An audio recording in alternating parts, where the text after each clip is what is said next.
Finally, do we have a New York Metropolitan win to break down in our latest post-game show? How's it going, everybody? It's your guy, Wardy, here, and we're back at it with our latest New York Metropolitan post-game show presented by our great friends at BetUS Sportsbook there, SeatGeek, and, of course, there in Mando. But we're going to get into them all a little bit later in the show, folks, because today we have play to get into as Carlos Mendoza did something that a lot of fans, including myself, didn't think would happen as soon as today, and that would be a significant lineup shakeup, and to a degree it certainly was that, as Juan Soto was in fact taken out of the 2-hole for the first time this season, starting today's game with Starling Marte at DH in the 2-hole surprisingly, then to have Juan Soto batting third. Batting fourth was the polar bear and Pete Alonso. Brett Baty was batting ninth, and oh baby, it was Brett the Hitman Baty productive. We have a lot to talk about on the Brett Baty front as he single-handedly carried the Mets to victory in this one, and the most important aspect of it all, everybody, is that finally Carlos Mendoza was no longer stubborn. He said, finally, we're going to put Brett Baty in against a lefty starter, and Brett Baty took advantage and hit against the lefty starter. He faces a dominant lefty reliever, and he takes advantage of him as well. Fantastic hitting approach, fantastic defense from Brett Baty all around, and this victorious 5-1 victory for the Masons over the Boston Red Sox. Thank you guys so much for smashing that like and subscribe button as your first chime in for our latest post-game show here, everybody. And as always, I want to see those W spam in the live chat right here, right now, especially if you guys are a member. Make sure you utilize our W emoji. Spam them in the chat. Everyone watching on replay in the comments down below. Spam them in the comments down below, the W's as well as your key takeaways from this 5-1 victory, as we're going to break everything down. Innings 1 through 9, as we always do here on the platform. Your number one Mets post-game show, not directly affiliated with the Mets themselves. We have been pumping out post-games every single night after every single game for the past couple years now, and I'm so grateful for the 33,000 subscribers that we have hit on the platform. And Yoshima, don't you worry, I am going to get you your giveaway. The only reason why I didn't hit you back yet is because I want to make sure that I had it actually ordered before I hit you back. So that'll be happening within the next 24 hours, Yoshima, so be on the lookout for that. We do giveaways after every new 1,000 subscriber milestone on the platform, and we gave away a Mets jersey to our guy Yoshima yesterday, who won in the live chat there on a randomizer. I just randomly pick a comment while looking, and funny enough, Yoshima, one of our loyal 200 members, did in fact win the giveaway. So thank you so much for the donation. We are 1-0 since you won the giveaway, so I think that is good luck in itself. And let's go Knicks as well to all my Knicks fans, that it goes without saying, I'm rocking the hat for a reason. Big game 1 of the Eastern Conference Finals there at the Garden against those Pacers and Tyrese Haliburton, everybody. But like I said, we have positives to get into. Tyler Megill didn't go deep for the Mets today, but he did tie a career high that we saw in strikeouts with a whopping 10. This is also, everybody, the Mets' first game that we have seen in a hot minute. We're talking the first time in 217 at-bats that the Mets had a ball game with a home run. The last time the Mets hit a home run was 6+ games ago, where Brett Baty hit a bomb against the Pittsburgh Pirates. They haven't hit a lick since then. Their offense has been anemic. They entered today's game with a 26th ranked team batting average with runners in scoring position out of all teams in Major League Baseball. And they also entered today's game losing 5 of their last 6 or so. So there was a lot of work that needed to be done for this amazing team. And that's why Carlos Mendoza, after another frustrating night where the Mets went 0-7 with runners in scoring position, finally stepped up, finally made a change. And I have to give great credit where credit's due. I did not think that Mendoza was going to be as drastic as to move Soto out of the 2-hole. And I got to be honest, I don't know how I feel about it. I don't like Alonso batting out of the top 3. And Alonso is slumping right now. We know that.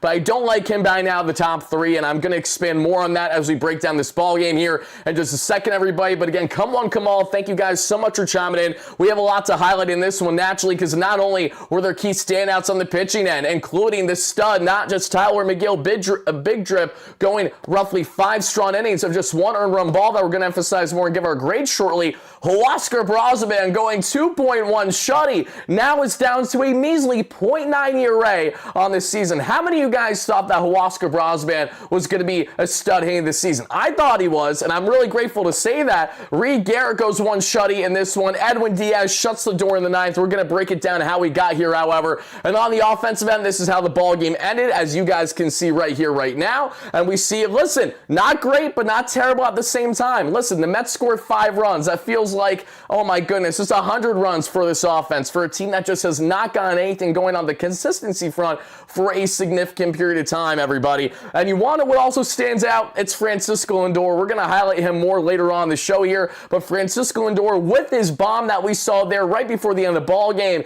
he has now tied Edgardo Alfonso for 12th on the Mets all-time list of home runs. I believe he has 120 or so. It's in that category there for Lindor. But great stuff on the accolades for Lindor. We're going to break down everything that you guys see here and everything on the individual pitching performances, player performances, and how your guy Wardy feels about the lineup, and how you guys maybe feel about the lineup as well, because I would love to hear that in the comments down below. Everybody, spam in the chat and spam in the comments down below. Was it a yay or a nay regarding Carlos Mendoza's lineup today? KCB, thank you for the $5 holla. They say, fingers crossed this is Baty's turning point of the year. Megill was Megill tonight. Doesn't get any easier against the Dodgers, but enjoy tonight. Absolutely enjoy the small victories for what they are before we have the big bad Dodgers beginning this Friday, in which I will be in attendance. I cannot wait to hang out with so many of you amazing Mets fans there Friday. I'm going to be hanging around the city in the first half of the day as well. Big day where the Knicks are going to have game 2 there of the ECF2, so it's going to be a blast. Look out for your guy Wardy hanging out around Manhattan earlier in the day, and then they're at Citi Field for the entirety of the ball game, doing a post-game show live from Citi Field 2 more than likely, so be on the lookout for that. Very excited, everybody, but before we break down this ball game,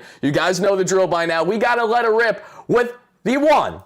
Yes, everybody. And let me get this fixed real quick because I do realize that my camera just decided to disappear. There we go. We got to let it rip, everybody, with something very special. And if you are new here on the platform, you don't know exactly what I'm about to refer to, and that's okay. But let me just reiterate it once more, everybody. What we do after every single victory throughout the course of the 162 is that we have to let it rip with the one, the only, the official WardyNYM post-game jingle, baby. Let's effing go. Ha ha! Let's do this.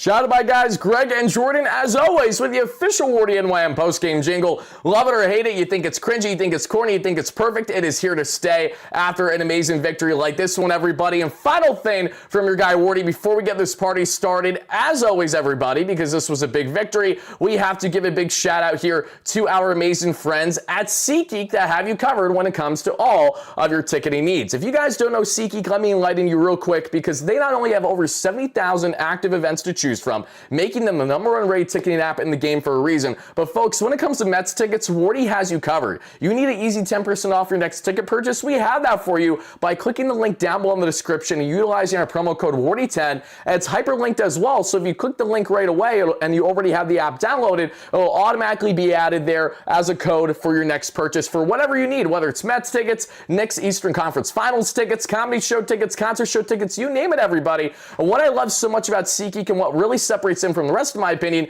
is what you guys see here, their grading system. You have a scale 1 to 10 there, and going from red to green. If it's in the red and more 1 to 5, it's not a good bang for your buck, and you probably shouldn't get those tickets. They're probably a little too pricey. But if they're more in the 7 to 10 range in the green, then they're a great bang for your buck, and you should absolutely seek those should you have interest, again, for all of your ticketing needs there in SeatGeek. Again, thank you guys so much for hearing them out, and shout out once more to SeatGeek that has you covered for all of your ticketing needs. But finally, everybody, let's break down this ball game. I'm excited to get into it. Dino Caps, great member. Rebecca Allen, great member. Irv Wallace, thank you so much for the membership too. I really appreciate that. Jose, how we doing? G Money Stacks, how we doing? Adorable, how we doing? Going up the list here, we got Moon Shadow. Dan, great member. Peen, how we doing? We got Steve Lawn, great member. How are you, Steve? Darren, a great member as always. Eric Douglas, great member. NJ, Juliet, great member. We see going up the list here. Nico and Nika, love the names. Brandon, how we doing? Brian, Rebecca, going up the list here, great member. PB9, great member. Leo, great member, going up the list. I know my guy Dave Kaplitz is in here somewhere, great member as well. D-Mac, how we doing? Great member. Snags, great member. JTB, great member.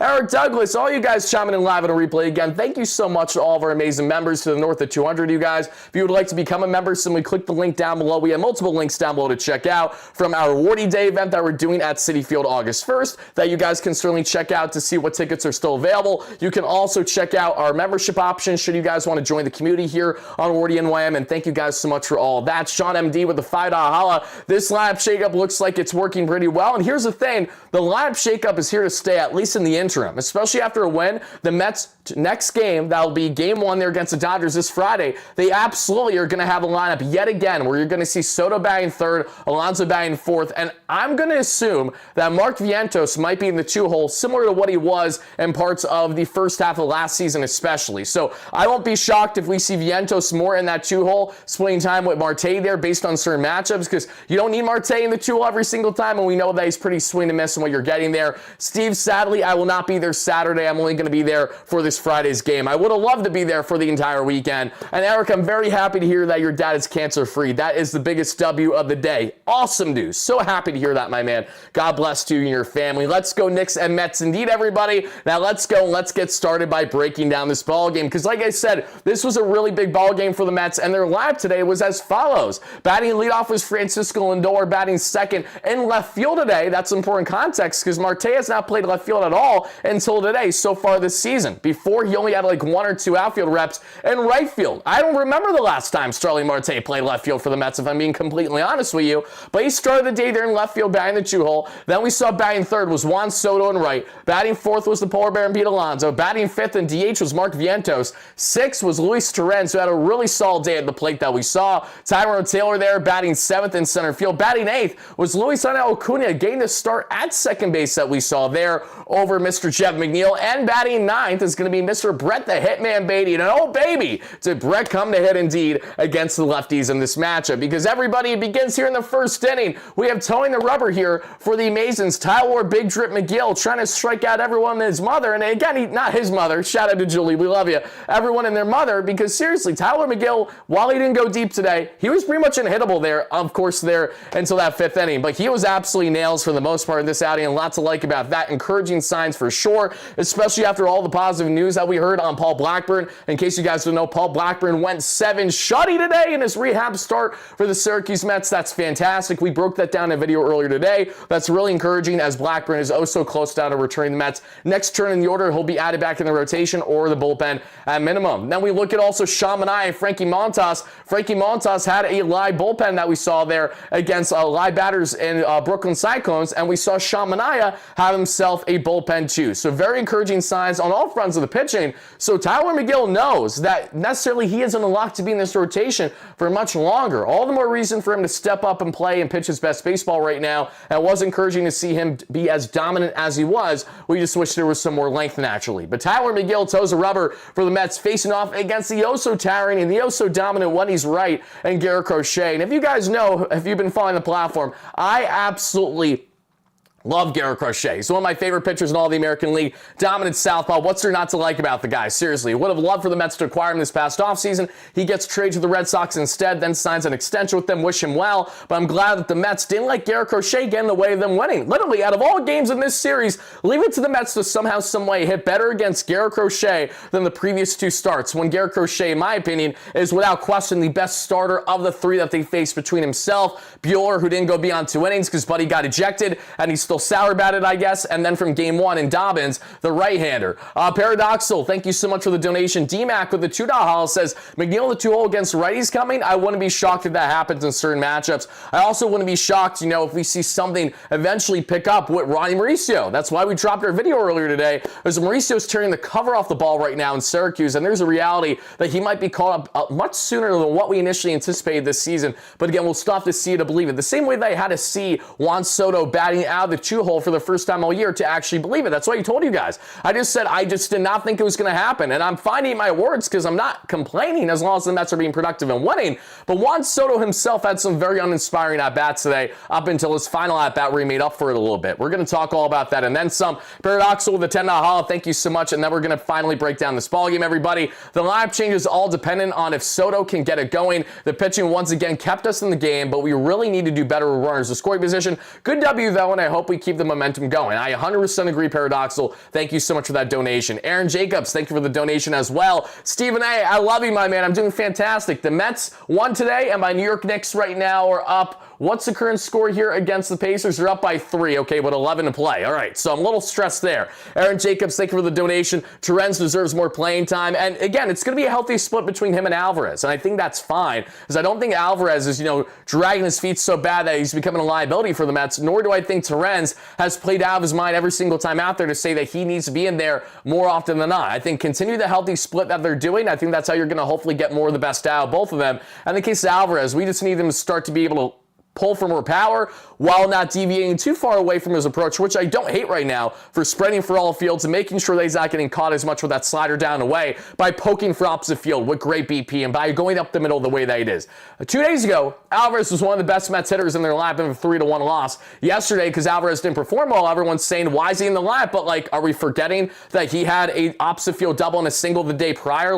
I get it. It's short-term results in baseball and short-term reaction, but let's not lose sight of literally what the guy did just a day or so ago. But needless to say, everybody, this was a solid ball game for the Mets, and it begins there in the first inning that we see with Mr. Francisco Lindor. And you guys know the story by now. Francisco Lindor, if he gets himself on to lead off the ball game, there's a great chance the Mets are going to win said ball game. And Lindor rips a double there off at Garrett Crochet, batting from the right side, and that's important because Lindor entered today's game batting, I want to say, no higher than 230, not even, batting from the left side so far, right side so far this year, rather. So he rips a double right away off at Garrett Crochet. Afterwards, Sterling Marte would have a pop-up. Then we would see Soto strike out looking down the middle, and that was just one of two very frustrating at-bats, and you guys are seeing the highlights right there. Look at Soto not take the bat off his shoulders at all in that first at-bat especially. It's like, what are we doing? 3 pitches right down the pipe, and he just couldn't read him. Then the second at-bat, as you guys see here, is more of the same. A borderline strike, the one right down the pipe.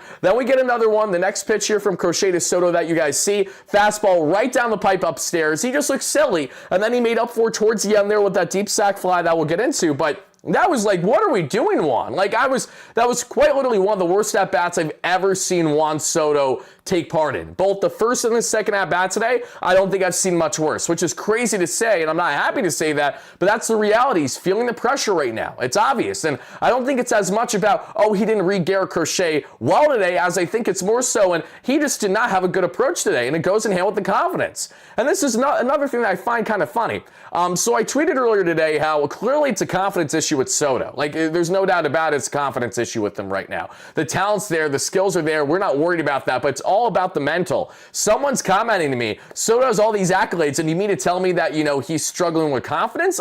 Yes. It doesn't matter how much money you're making. Actually, it does matter, because I would rightfully argue that Soto making $100 million this year between his signing bonus and base salary is feeling an absurd amount of pressure right now that he's never felt in his career, because he doesn't know how to handle these initial expectations as being the guy one way or the other, because he has such a heavy contract that obviously the Mets gave him. So us fans are going to have the reactions that we do when he doesn't perform well, but especially from the Yankee Stadium nonsense there with all the bleacher creatures and right turning their back on him and doing everything. I think this was just a perfect storm for Soto to get lost in his head a little bit. Nothing that he can't get out of, because I know he will get out of that, and that was another thing that some people were saying too, thinking that Juan Soto won't get out of a rut that he's currently in, guys. I'm sorry, but I'm going to take the track record over a sample size of what is a couple weeks span pretty much, or a month or so span over, I'm going to not emphasize that over what he's done his entire career when he's only at the young age of 26. I think anyone that thinks deeper than that are the same fans that gave Carlos Beltran hell and thought he'd never work out in Queens, the same way that you guys thought that Lindor would be an absolute bust of a trade, yet has looked back to be one of the best moves in the organization's history, right towards the tip of the top of the list. Lindor's up in that category already with some of the Mets greats. And if he helps lead us to a championship, forget it, then he absolutely is without question one of the best Mets to already ever do it. Mario, thank you so much for the $10 holla. Mario says, let's go. The first game me and my sister went to this season. Weeks ago, some negative Mets fans kept shouting at Baty to go back to AAA. Let's go, Baty. Also hoping to see you at work tomorrow. Oh, Mario, I won't be there at the New York Post on, pardon me, Mario. let me know, Mario, what exactly do you do there? If you're at Citi Field, I will not be there until Friday. Friday I will be there, and if I know I have a follower of mine as well that works with the New York Post, solid chance that I'll be doing a segment potentially with you guys there in studio on Friday. I'm just waiting for confirmation. Same thing with Bleacher Report as well. Might be a very busy day for your guy Wardy on Friday, so be on the lookout content-wise. Might have 2 different in-studio segments before I then hop on the train there and head over to Citi Field for what's going to be a very exciting, very electric event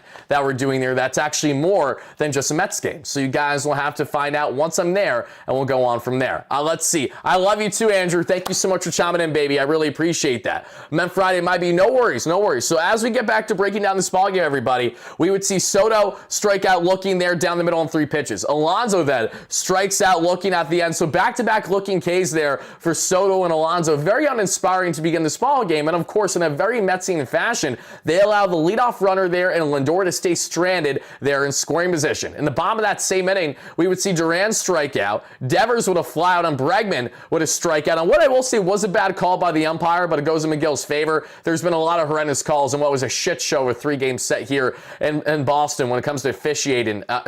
And all I can say is I cannot wait till when we can finally start to challenge these damn things. In the second inning, however, everybody, we see Vientos with a walk to lead off the inning. Torrens then with a double. So, okay, you telling me we got runners at second and third with no out? Okay, let's do something here. The problem, quick 2 outs later on literally 2 pitches, back-to-back pitches, easy outs. Brett Baty in his first matchup against Garrett Crochet today, and he rips an effing single off of him, pulled to the right side, baby. He wasn't even behind. He got out in front of that bad boy. A nice quality contact hit there by Brett Baty gives the Mets the early 1-0 lead, and Brett is obviously pumped up. That is a huge hit, and that's a statement hit right there, everybody. Why have we not seen Brett Baty in this lineup consistently when he's had the home run heroics? It's because they don't want him to face the lefty. But you know what? I don't want to hear any nonsense as to why Brett Baty should or shouldn't play now, because for him to do what he did today against both Crochet and Bernardino is unbelievably good. Those are 2 of the best lefties right now in all the American League, from a starter to a reliever combo. And Brett Baty deserves endless credit for doing what he did in today's matchup. And this was the only thing that you could really gripe to say why he shouldn't be in the Mets starting lineup,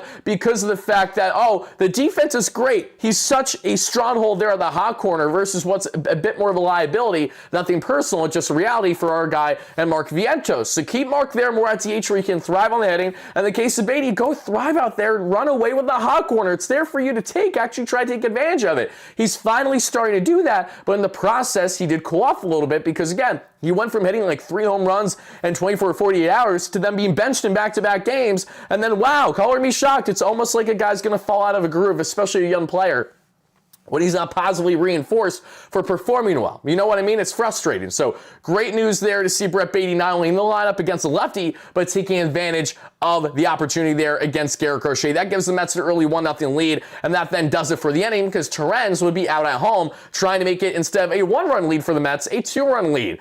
Mike Sarba, I like Mike, but I don't know what this guy's smoking as of late. He has had some very questionable rounding third to home calls as of late. We've seen this past week alone. There's 3 at least I can count on my hand that have really stood out kind of like a sore thumb as to why did we try to push that? I really don't know why. Torrens is out at home, but not before the Mets take that 1-0 lead. As we get to the bottom of the second, we would see Abreu strike out on 97 gas there by Mr. Tyler Big Drip Megill. Then Campbell strikes out looking on 96 heat by Tyler Megill. Sogard then has himself a ground rule double, but thankfully Trevor Story grounds out to end the inning. So Tyler Megill works around a 2-out extra base hit, and as we get set then for the top of the third. And the top of the third, we would see Francisco Lindor with a ground out, Marte with a ground out, and Soto strikes out. The second time Soto strikes out today, and for the first time in his career, Juan Soto strikes out in back-to-back at-bats where he doesn't take an effing swing. He had 7 pitches go his way, and they were all pretty much strikes, and he did not swing at any single one of them. Very frustrating turn of events there for the Mets as they went down in order in the top of the third. In the bottom of the third, we saw Narvaez with a strikeout there on the sinker. Nice placement there by Tyler Megill. Then we saw Rafaela strike out on on 96 gas by Tyler, and then Duran with a single, but that's all she wrote. Tyler Megill works out of that without a problem, everybody. So then that gets us set for the fourth inning. And in the fourth inning, we would see this Mets offense finally start to get something at least cooking outside the 1-0 lead. And that's what a Pete Alonso single that he rips to the left side for his one and only hit of the ball game. Alonso, what is notable about Alonso batting in the four spot today that I personally don't love, and I've reiterated this to you guys the past number of days, and I'll say it again, is that by having Alonso not batting in the top three, you no longer have him as a true lock there to be getting a guaranteed first inning at bat every game. And in my opinion, that's a problem, just because you really want to make sure you maximize as much output as you can with your offensive ability. So if you're going to have Alonso batting fourth, yes, is that something that we're used to as fans? For sure, but it doesn't change the fact that Alonso thrives so well beginning the season in three-hole, and even with him cooling off lately, I just really don't think it makes sense to move him out of there. I hope we don't see Alonso out of the three-hole for long, unless it does lead to more success for the entire lineup. If that's the case, if it helps get Soto going somehow, if it helps kind of the depth of the lineup as well, then so be it. I'm all in favor of what's best for the Mets team. I'm just sharing my opinion, knowing that, again, you want usually your top three best batters to face as many at-bats as possible, more than anyone else in your active lineup naturally. So regardless, Alonso got on there with that single, and that was nice to see. Vientos would then ground into a force out, and then we would see Turan strike out Sweeney, and Tyrone Taylor pops up, and that does it there for the fourth. In the bottom of the fourth, Alex Bregman strikes out Sweeney. And in case you guys don't know, I did a video on Alex Bregman that dropped this past day on the WardyNYM YouTube channel. Please make sure to check it out should you guys have interest. It's about Alex Bregman and how, yes, he's making $40 million this year, but what if I told you that he's actually underpaid to a degree still, even after making $40 million? And yes, that's in fact correct, and I have all the numbers to back it. Check out that video should you guys have interest. But Bregman strikes out Sweeney, Abreu strikes out Sweeney, and Campbell strikes out Sweeney. Striking out the side is Big Drip Tyler Megill, and that final strikeout there was on the sinker, beautifully placed. I mean, he's been an absolute dog right down the middle too there to call him out and freeze Christian Campbell in this matchup. Tyler Megill cruising through this one in 4 innings alone, but he's already got 9 strikeouts, one shy of tying his career high. Setting the stage in for the 5th inning, everybody, and Luis Angel Acuna has himself an infield single. What do I tell you guys? Even if Acuna isn't overwhelming with the offensive upside by going for opposite field, by going gap to gap, what Acuna is so vital in is just putting the ball in play. He is that guy that's going to be able to leg out little infield dribblers to ultimately become a single turn double with a stolen bag, or just something productive in general, and he is a difference maker. Luis Angel Acuna was one of the Mets' key runners scored today, and that's something to emphasize because he makes a difference every single time in there. Brett Baty grounds into a force out after Acuna gets on, so nothing else happened there. But Brett did then steal his second bag of the season. That also is notable for Brett Baty because he was productive on all fronts today. On the base pass, defensively, and with the offense. He carried this Mets offense, to say the least. We see then, everybody, in the bottom of the 5th, because the Mets do nothing as Marte flies out to end the inning. Trevor Story strikes out Sweeney. Another big strikeout there by Tyler Megill. And that would be his final strikeout of the ballgame, as a matter of fact. 3 pitches, sayonara, you're out of here. Trevor Story strikes out there that we see on a 96 up inning gas. Not easy to deal with. Narvaez then gets on with a 1-out single. Rafaela is hit by the pitch. And then there's a mound visit setting the stage for Jarren Duran. And Jarren Duran sadly ties this ball game with a sac fly there to Juan Soto. Soto makes a nice throw there inside, but is not nearly enough in time. He's just too deep to try to get the runner out from third, that being in Sogard, and that ties the ballgame, everybody. And then a wild pitch by Tyler Megill ultimately leads to Rafi Devers getting on with a walk,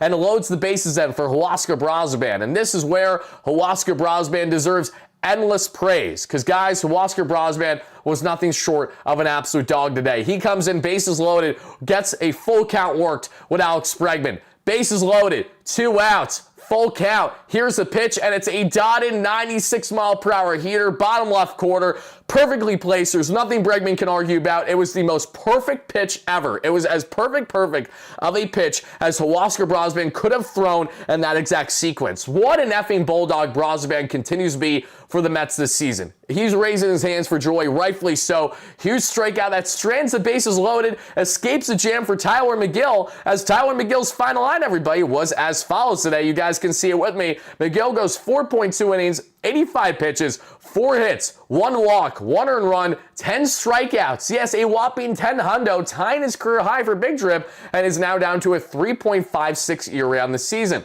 I would love to hear from you guys in the comments watching live and the replay viewers in the comments down below. How would you grade Tyler Megill's final line today? Because right away, everybody, I'm giving him an easy grade of 6 out of 10, because even though he did not go 5 innings for the Mets today, he was unbelievably dominant, and I loved how he struck out these batters. He did not walk everybody and their mother too, which has been an issue for him in the past, so we've seen to a degree. Megill, what works so well in the arsenal today, everybody? Well, I want to give a big shout out to my pitching contributor, Isaac Rothman, who has the notes that state the following.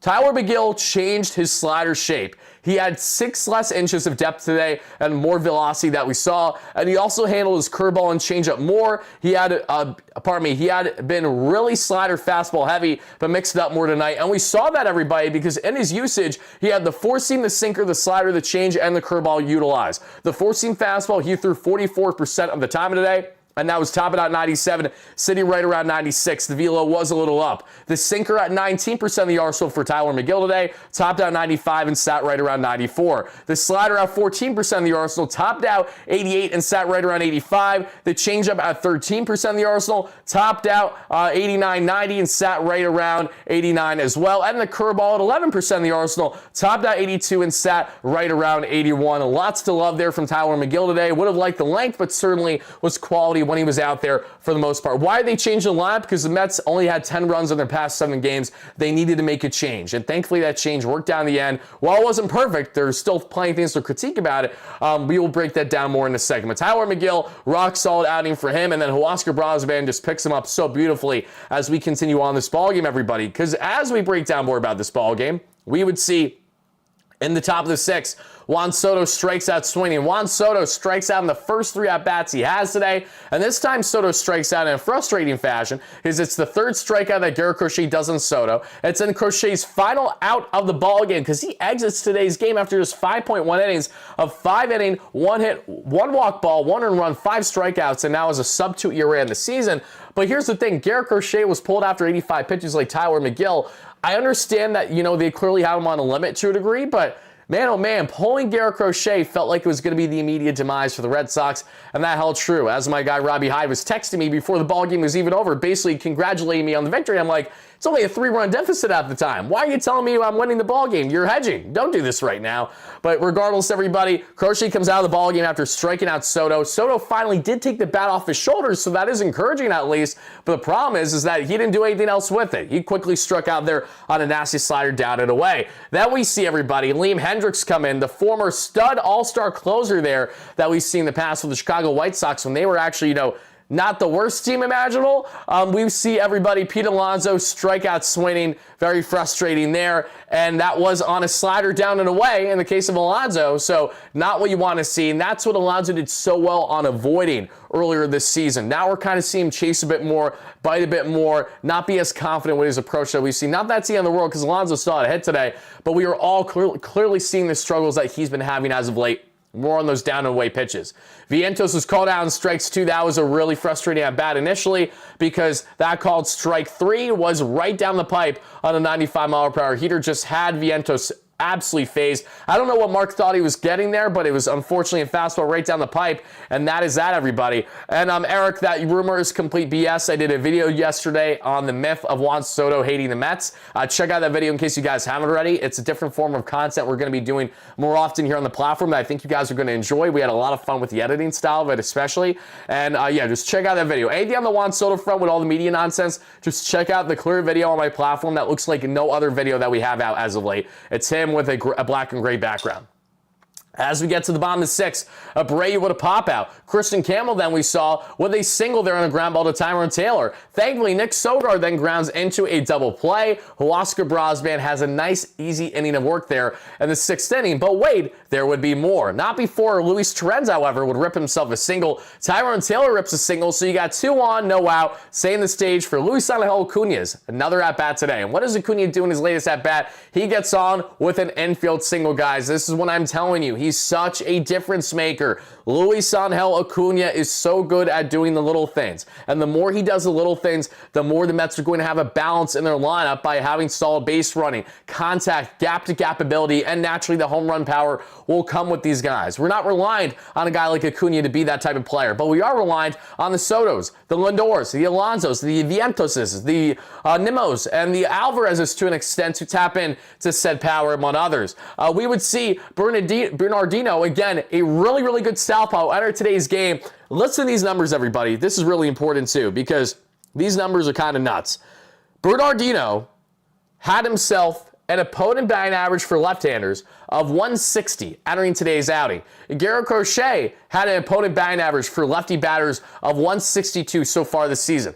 Brett Baty smoked baseballs off of both of them. In the case of his second big hit of the ballgame that drove in a pair with no outs, he did that by going opposite field, deep into the left field quarter there. Absolutely fantastic hitting by Brett Baty. That drives in the 2 runners there, and the Mets would tack on more, thankfully, because after Brett Baty makes it a 3-1 ball game, shout out to Brett the Hitman Baty. What a game for him. Lindor would ground out, and then Lindor we would see steal his 9th bag of the year. Starling Marte gets on with a walk, and then finally we see Juan Soto do something significant in this ball game, and he hits a ball in the deepest aspect of the ballpark, and this was inserted in other ballparks that would have been a grand salami, so very unfortunate that luck wasn't on Soto's side today, but hits one grand central all the way down there, just falling short on the warning track there in center. That drives in Luis Angel Acuna, and I told you guys Acuna would be at least 1 run scored tonight, and he was. If you guys looked at my tweet there pregame on the Mets line that they dropped on their socials. But guys, the Mets are up 4-1 in this ball game. Alonso grounds out to end the inning, but not before they gain a 3-run lead. And who stands out most notably on the offensive end, everybody? Say it with me. It's Brett the Hitman Baty, everybody. Just take a look at what Brett did today. What a great game for him. 2 for 4 with 3 RBIs. Now is up to a 222 average and a just under 700 OPS. I realize those numbers have kind of jumped off the board a little bit versus what they were otherwise dominant earlier this season, but understand the context too. Baty, like the rest of this Mets lineup, really hasn't hit too much the past week, and before that, he was absolutely smoking baseballs at Citi Field especially. Buddy had like 5 home runs in like a 9-game stretch or so, like not even. It was unbelievably good. So Brett Baty now, another productive game for him. What I don't have on the graphic, but I've said it already, as a stolen bag too. So Brett Baty, shout at him. He is Wardy's key standout of the ball game. I know he didn't hit a home run the way that Lindor did before this one wraps up, but Baty was the most impactful. There's no denying it whatsoever. His ability to not only drive in runs, pulling the baseball off of Garrett Crochet the way that he did, then to go opposite field right away off of Bernardino, and this was nothing short of impressive. Look at the hype, look at the excitement. That is genuine, that is real, and that is a Mets player that does not want his ass sent back down to AAA, and you can't blame him, right? He's playing electric defense right now, and he's providing offensive upside there that we're seeing, and that's what you need for Brett Baty. And if Brett Baty can finally start to tap in, if Brett Baty can just be around a league average batter, that's fine for this Mets team right now, because they don't need him again to be this absolute stud. We just need him to be relatively productive. We need him to fall in the category like others in this lineup, where again, you're either around league average, if not better. If Baty could find himself getting to that point in this season, then I think that they're going to be in solid hands with keeping him on this roster, because otherwise, you do have guys, lefty bats in particular, knocking on the door, and Ronnie Mauricio. And Ronnie Mauricio, guys, his bat will likely play up so well in AAA this year that he will force himself up to the Mets at some point. Maybe sooner rather than later, that we broke down in a video earlier, because there's some reporting to back it. But what I can tell you at minimum is that no one is going to have too long of a leash. The Mets have enough in the farm and enough even in-house right now with their current options to say, hey, they are in great position to have success, and they are in an even greater position to have continued success should certain players go down or there be inconsistencies. So I'm really looking forward to seeing the continued kind of play battle for Baty, Vientos, their consistent reps at third base and DH, and also how Mauricio performs too, and that forces the Mets' hand at all, because listen, if there's one thing we can say, with Jesse Winker currently now out with multiple weeks still with the oblique injury, there is a route where Mauricio could find himself on this roster as a predominant DH option there, batting against mainly right-handed pitching. And that could work certainly for this Mets team. They want to pull two things more with Vientos at DH, but again, do you really want to take the bat out of Vientos' hands as much as you've already had so far this year? I don't love that necessarily. I'm just kind of reiterating, guys, what is something that the Mets may be pondering right now. And shout out to my New York Knicks. They are up 14 with 4 minutes to play there at Madison Square Garden. And as expected, MSG is absolutely roaring. So that is something that you absolutely love to see. But guys, continue to let me know your thoughts on Brett the Hitman Baty after what was a very productive game for him.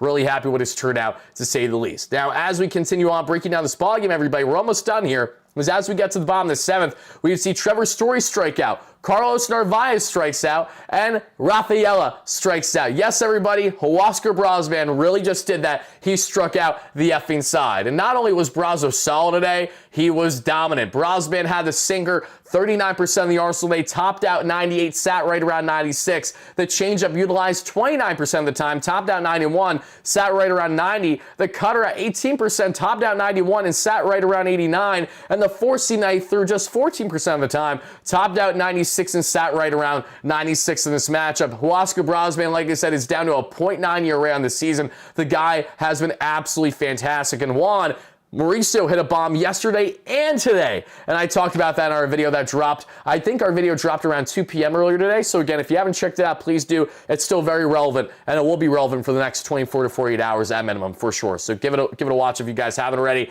Thoughts on Alvarez and Torrens? I'm fine with them getting their platoon playing time the way that they have been. I don't really have an issue with that. All right, guys.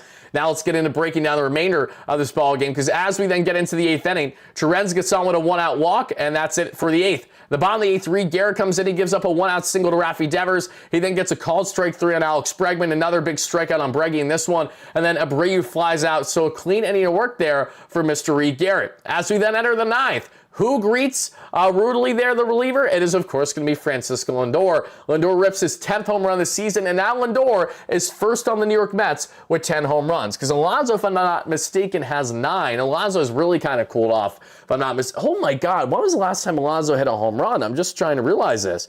Because Alonso entered the Chicago Cubs series. The Chicago Cubs series, which was 4 series ago now, tied with PCA at the time with 9 home runs. I don't think Alonso has hit a home run since then, which is kind of crazy. So he's definitely cooled off this entire month of May. He's been pretty cold. He's been more contact than home run power that we've seen, no doubt about it. But Lindor makes it 5-1 Mets in this ballgame. Juan Soto gets on with a walk, so first and only time he gets on base today. Then Edwin Diaz gives up a leadoff walk to Christian Campbell, because you guys know how Edwin Diaz works. When you cue the trumpets, when Sugar comes in, he of course has to allow the leadoff batter to get on. That's just a part of his groove. It's just what he does. Nick Sogard then gets struck out. Trevor Story flies out, and then Narvaez grounds out. So a nice clean inning of work, a nice big save there for Edwin Diaz, and the Mets go on to win this one by a final score of 5-1. And expand more again on the pitching, everybody. This is what we got here, and I apologize, wrong slide. That was the Brett Baty slide from a second ago. Pitching-wise, as you guys can see right here, lots of like from the boys today. How many strikeouts do the Mets have today? 10. 14, 15, 16 strikeouts for the New York Mets, and you only walked 2 batters. I mean, that is as elite pitching as they get. This is what's carried the Mets so far this year. It's continued superiority. It's continued dominance from their pitching staff. Between the rotation to the bullpen, they have carried long and hard, and that isn't stopping anytime soon. That's the best part, because we have reinforcements coming. They're not far away. Now it's up to this Mets offense to really start to produce the way that they need to on a consistent basis. Because when we emphasize this Mets offense, and PB9, thank you for the kind words, Juliet, Juan Diaz, D-Mac, Brendan, everybody chime in live on replay. Hit that like and subscribe button as you chime in, folks, as we're breaking down the latest in Mets land. Help us get, if you guys could help us get to 150 to 200 likes by the live show, that would really mean a lot. So thank you so much for doing exactly that. But as you guys can see on the heading end, this is how the game ended for the Mets offensively. Lindor, 2 for 5 with a run scored. Marte did not have a hit when he was batting the 2-hole. Nimmo came in for him later on, 0 for 1. Lindor now on the season's batting .283 with an .831 OPS. This was a great game for Lindor, who was entering today's game 2 for his last 22 or so. Not great. So that was really encouraging. Marte went 0 for 3. He's now batting .203 with a .628 OPS. Brandon Nimmo's at a .213 average and a .675 OPS, so more work to do there. Soto is down to a .243 average and an .803 OPS. Don't love that. Pete Alonso's at a 1 for 5 with a .292 average, .930 OPS. I want Alonso to bat 300 all year long, even though I know he's not going to, but I really want it. I really do, like each and every one of you. Vientos had himself a run scored in this matchup, .232 average, .674 OPS. Luis Torrens, 2 for 3 with the run scored there and the double that we saw. Torrens' 9th double of the year. Guys, Torrens and Lindor have the same amount of doubles this year. Not a big deal, but kind of a big deal. You know what I'm saying? Terren's now with a 268 average and a 787 OPS. Thank you, Yankees, for giving him for nothing last year. Tyrone Taylor, 1 for 4 with a run scored, 246 average, 657 OPS. Luis Angel Acuna, 2 for 4 with a run scored, 267 average, 642 OPS. And Brett the Hitman Baty, 2 for 4 with 3 RBIs. Big game for him that we saw, all thanks to singles. 222 average, 691 OPS there. The New York Knicks, everybody, are now up by a whopping score of 119 and 105 with 2:45 to play there. So for all my Knicks fans, you got to be feeling pretty darn good right now with the run that they have right now. Tyrese Haliburton chucks up a big 3, and he doesn't nail it, so that does cut the lead. Still 11 in favor of the Knicks, but we'll see what happens there. Loving my Knicks tonight. Please just close it out easy, baby. That's all I care about. And now let's get back to the main slide here, everybody. Final things I have for you guys before I get out of here, because I'm not going to be too long-winded today, and they are as follows, everybody. Like I said, the Mets entered today's ball game with a lot of things to critique, especially when we look on the offensive end. But also, there is something to bear in mind, and that was entering today's game. Here are some Mets numbers here that will make you have a level of confidence that, okay, they will get out of their runner and scoring position funk at some point.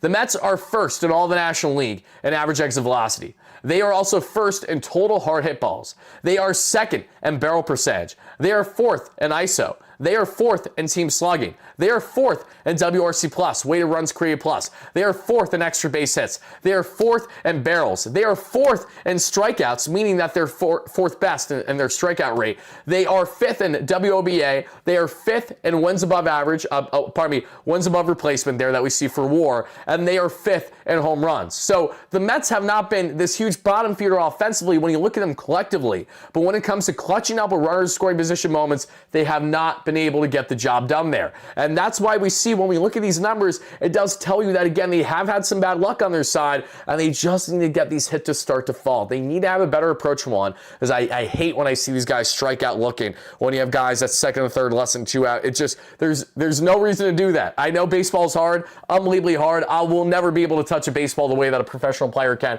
and I completely understand that. But as a talking head and as a fan that's committed to them, invested in them full time every single day as part of my daily life and what I do for a living, to the thousands of you guys watching on a nightly basis, I can tell you that naturally I'm going to want to see the boys produce as much as they possibly can, and hopefully we see a trend in the right direction with this lineup change. Again, we'll have to see it to believe it, because the Mets were still very stereotypical, still absolutely, pardon my French, dog shit with runners in scoring position. They were 3 for 12 and left 8 on base. I mean, that is not going to cut it. And this was just more of the same that we've seen so far this year. Even when the Mets win games by like 8-1, maybe 7-4, what have you, they're still in the 2 for 12 category in runners in scoring position, or at like absolute best, they're like 4 for 15, because they put a lot of guys on base, but they just didn't produce nearly enough. The Knicks are now down to the final minute of their ball game, and they are currently up 7 here, as Jalen Brunson is now taking the ball up with a minute left, waiting to see if he's going to get fouled or if he's going to get a shot off. Brunson drives, and he gets the layup in. Knicks are now up 121-112 with 58.8 to play,